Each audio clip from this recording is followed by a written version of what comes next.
Goranboyda yol polisinə tabe olmayan sürücü həbs olunub. Sferas xəbər verir ki, Lentazın məlumatına görə hadisə rayonunun Şahməmmədli kəndi ərazisində baş verib. 57 yaşlı Vəfadar Quliyevin idarə etdiyi avtomobilin ön dövlət qeydiyyat nişanı standartlara uyğun gəlmədiyi üçün yol polisi tərəfindən ona saxla əmri verilib.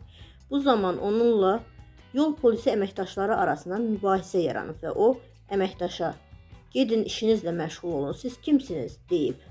Daha sonra ona avtomobilin duracağa aparılacağı bildirilib və Vəfadar yenə etiraz edərək nalayiq ifadələr işlədib. Nəticədə o saxlanılaraq Goranboy rayon polis şöbəsinə aparılıb. Fakt əsasında onun barəsində İnzibati Xətalar Məcəlləsinin 510 və 535.1-ci maddələri ilə protokol tərtib olunub. Barəsində inzibati xəta üzrə icraat aparılan Vəfadar Quliyev bildirib ki, Goranboy rayon statistika idarəsinin əməkdaşıdır.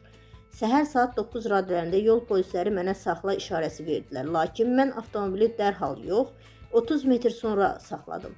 Yol polisi əməkdaşı avtomobilimin ön nömrəsi standartlara uyğun gəlmir deyəndə əsəbləşib dedim ki, "Gedin işinizlə məşğul olun, siz kimsiniz?"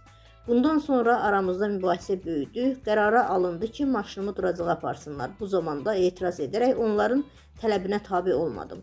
Vəfadar Quliyev əməlindən çox peşman olduğunu deyib, o aqressiv davranışını yaşı və şəkər xəstəliyi ilə əlaqələndirib. Goranboy rayon məhkəməsinin qərarı ilə onun barəsində 10 gün müddətinə inzibati həbs cəzası verilib.